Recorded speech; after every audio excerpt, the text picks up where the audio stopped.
Hello, and welcome to the Narrowing Path, Walking the Spiritual Walk.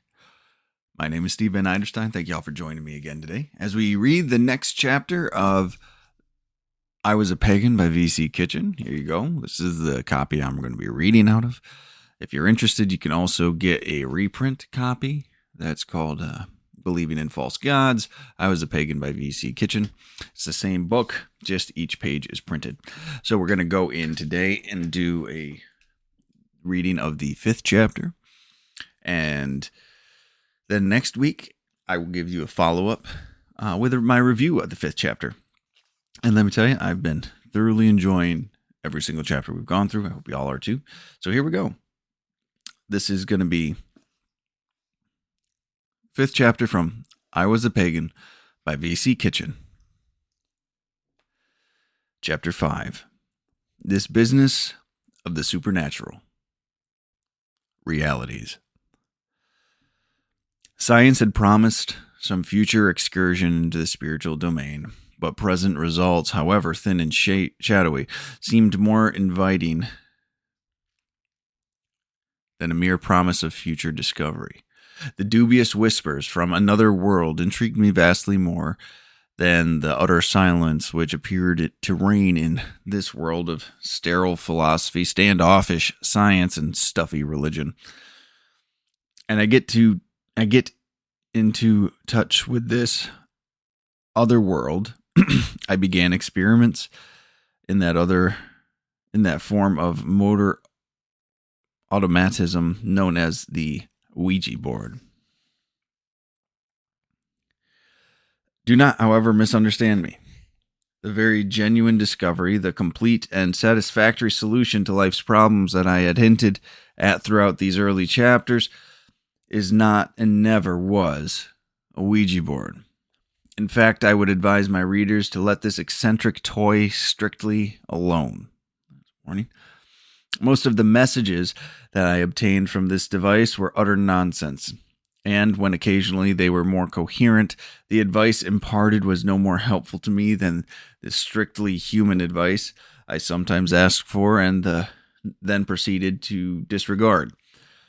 On one occasion, for example, what was supposedly the spirit of my maternal grandmother advised me that since my father's death, I had not been sufficiently attentive to my mother and that she needed my comfort and love.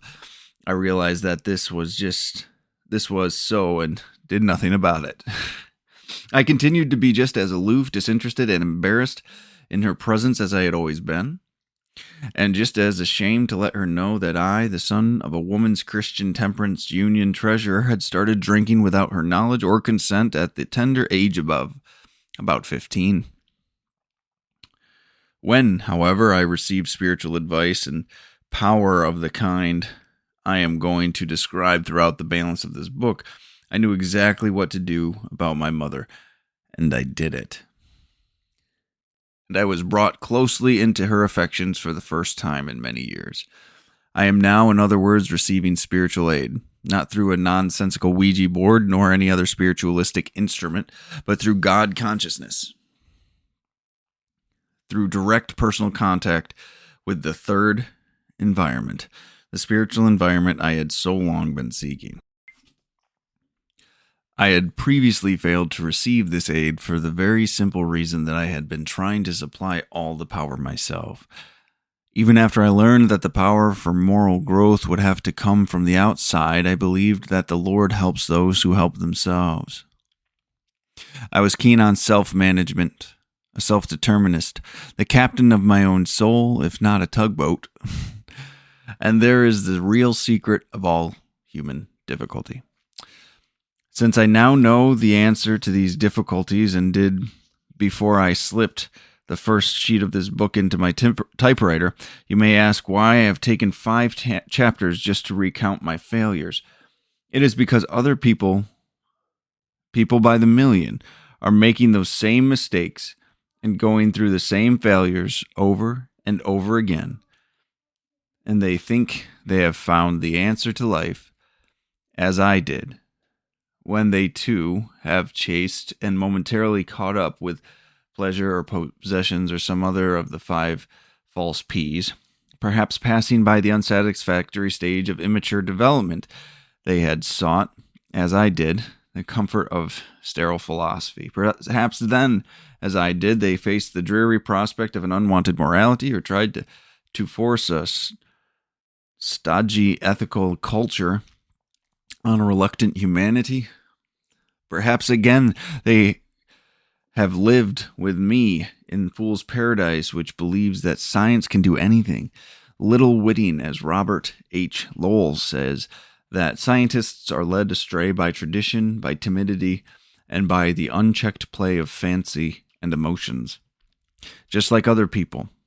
Perhaps, with all this thinking, they too have formed a beautiful idea of what might happen for themselves, and especially for society. Could their particular philosophy or system of ethics or theory of science be applied to the uplift of humanity as a whole?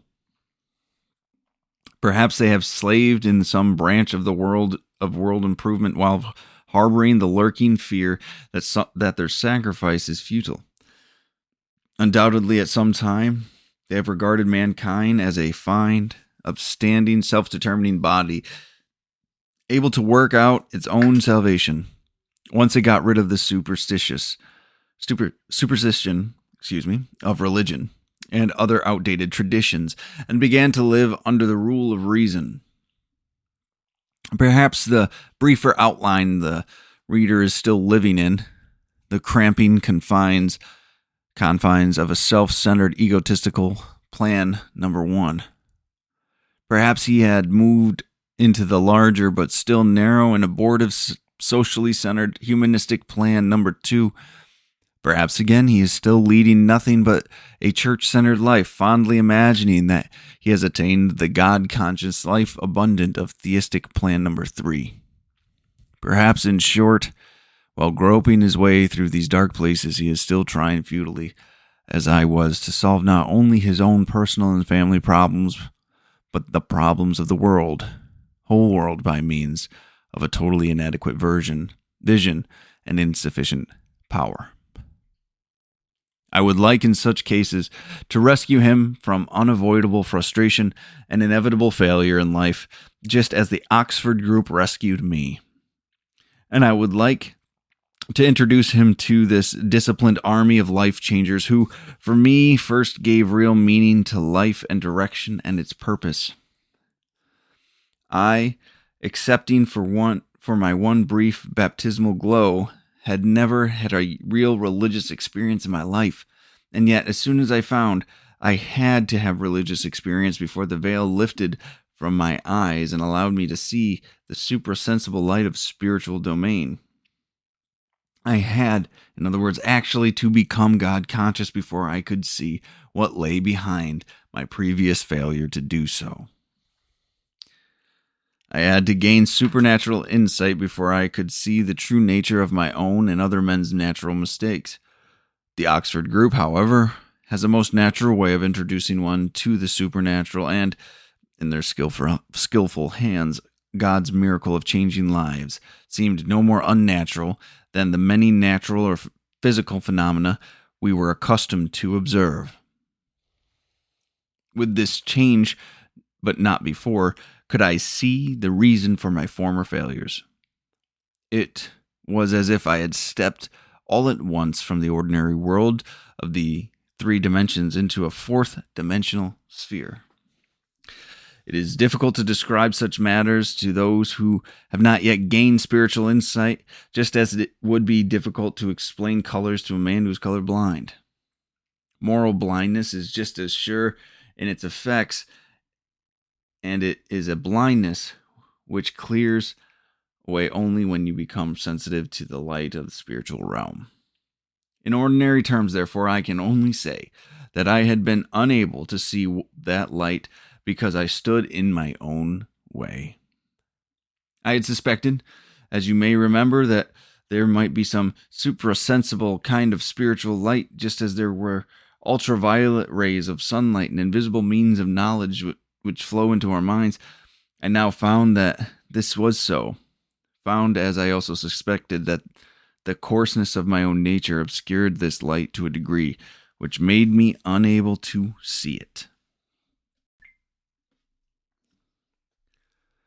Powerful as is this light of God, man's own shadow will blot it out of consciousness.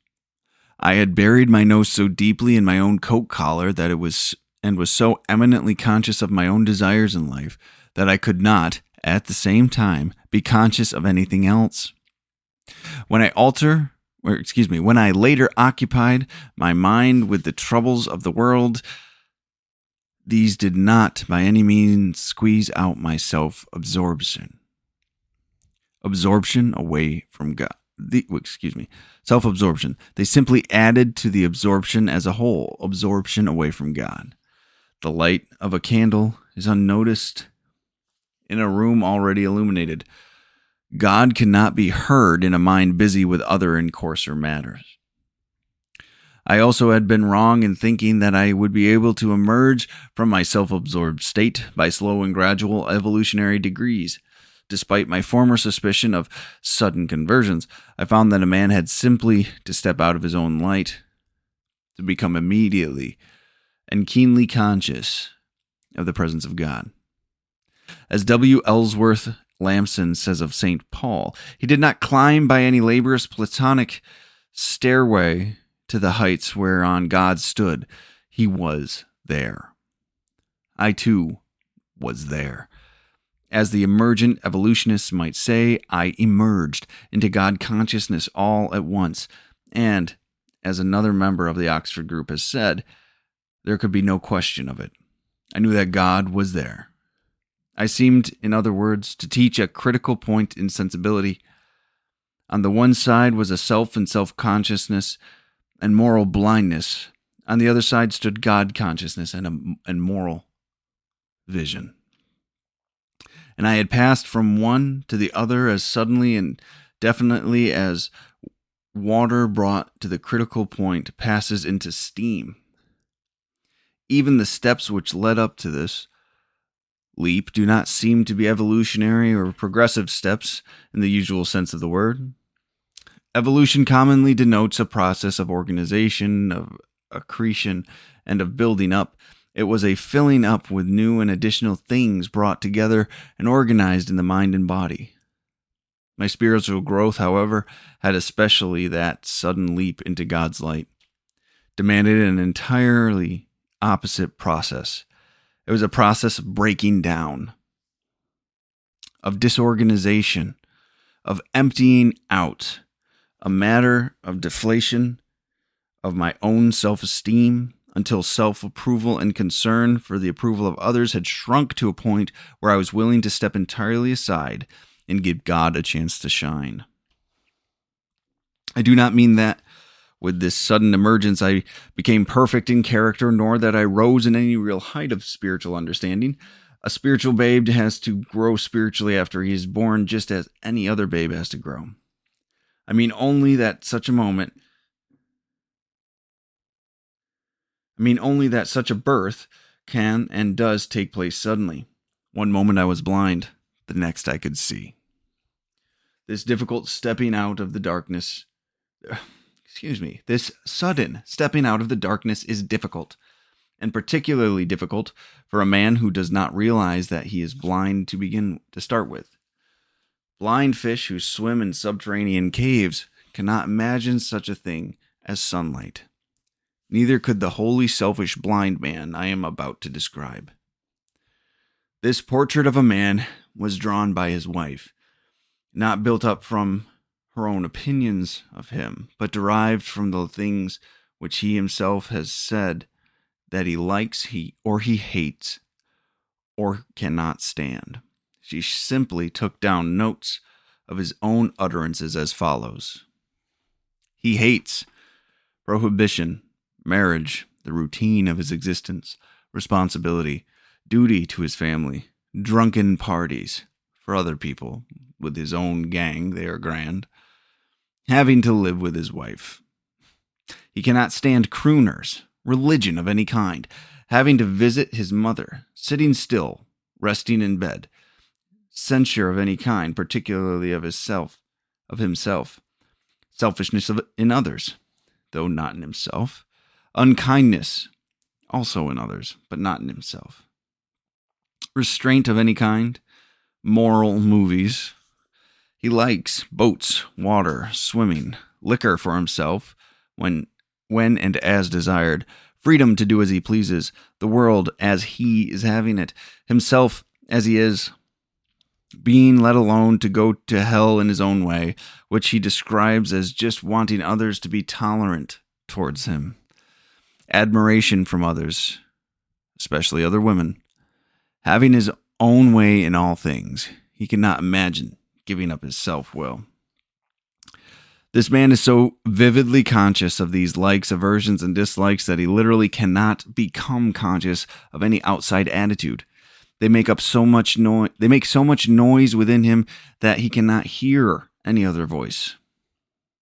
If his wife, for instance, should resent his attention to other ladies, he cannot possibly grasp that point of view. He puts it down as intolerance towards him and is totally unconscious of her real needs and feeling in that matter. When selfishness stands between a man and his wife to such impassable degree, when he is so insensitive to the needs and wishes of a person he sees every day, how can he be sensitive to the needs and wishes of a God he has never seen and will not even admit? I have given an extreme case, you may say. Well, read over this list again, and see how many of these likes, dislikes, and hates you yourself may possess. This crass form, moreover, is by no means the only form of selfishness. There are many subtler ones. I know, for instance, a sweet old lady full of what some people call good works. Described as a saint, she was to me a devil in disguise, for year after year her good works in my behalf consisted in telling me what a clever chap I was, when what I needed to be told was that I was a conceited ass. I remember that she kept telling another woman what a splendid wife and mother she was, when this splendid wife and mother was selfishly doing more to ruin her husband and spoil her children than almost any woman I had ever met. The liking to be nice to other people so that they will like you may be an unconscious form of selfishness, but it is selfishness, nevertheless, and a form of selfishness which lets the other fellow down far more than would a blunt assertion of indifference. In my own case, in fact, I found that self crept into almost everything, whether subtly and subconsciously, or whether in crass defiance of good taste in other people. And whether indigenous or gross, this selfishness had as surely shut me off from true consciousness of God. Not only that, but self-interest, even under the guise of social benevolence, had been dragging me further and further back towards the brute. Even when I set myself a high ideal and purpose, my life was almost entirely lacking in moral effort. When, as the Reverend Dr. Bernard Iddings Bell has said, the moral endeavor slackens, then an epoch ends. Then a civilization goes to pieces, and men, subsidizing once more to levels essentially animal, carry out their task of mutual self-destruction. Moral endeavor slackens, I know, as soon as self-interest quickens, and that, I think, is what has brought the modern world into the sorriest plight it has ever known. How, then, does one reverse this process? How did I accomplish self-deflation instead of continuing the advancement of self-interest? I believe the forerunners of science, the alchemists of old, had a better grasp of this problem than do many of our modern scientists. It is said that these alchemists were mystics who were not merely trying to turn lead into gold. They realized that the glorious results that might be attained through the transmutation of man's soul into spiritualized gold. They thought this could be done by an awakening of the inner conscience, which, in order to achieve this magnum opus, must first be free from all ambition, hypocrisy, and vice, and from all faults such as arrogance, boldness, pride, luxury, world vanity, oppression of the poor, and similar inequalities. I once put this down as a simple-minded superstition, but now I know from personal experience that the alchemists were right. I also know that these ambitions, hypocrisies, and vices were not drained out when I transferred my belief in one plan or philosophy of life to another. They were not drained out by making New Year's resolutions, and they were not disposed of by going to psychoanalysts or by going to church. They were drained out by stopping the self-effort to get rid of them, by letting God take hold to do the job and putting God first in life. I had put God first in theory, yet still continued to mean well and do badly. That was because I was still trying to run my own life. I had not put Him first in living, but had kept my self-love uppermost and had built my scheme of things quite upside down. When I turned things around, however, and I had put God at the head of the list, when I ceased struggling to pull myself up and stepped out of the way so that His light could shine down to me, when I let Him show me how to use the individuality He had given me to accomplish for myself, for humanity, and for Him, the things He wanted to accomplish then, for the first time in 40 years, things of consequence began to happen in my life. I came at that time not only into consciousness of God, but into usefulness for God.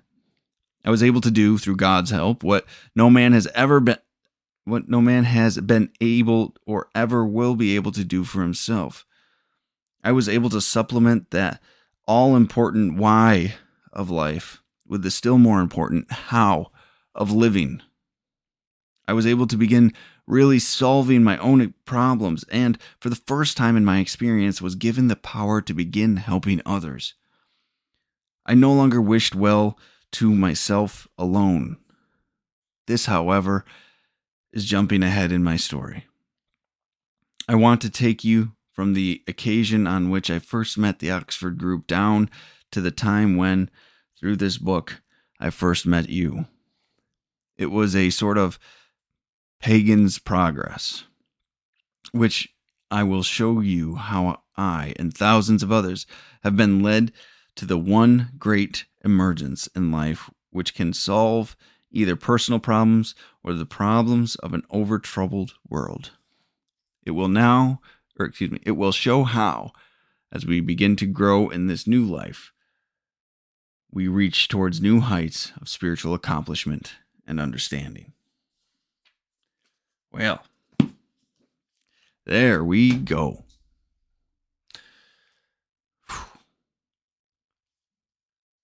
That's the exciting stuff right there for me. You know, this is where he talked about the actual change in consciousness. That was powerful stuff. That was exciting stuff. I enjoyed reading that.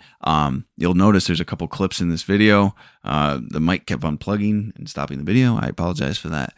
Hopefully it doesn't make too much of an impact when I put the videos together. And I am looking forward to reviewing this chapter very much. So thank you all for joining me, and I'll be back again next week with a chapter review. Have a good week, and until next time, thanks.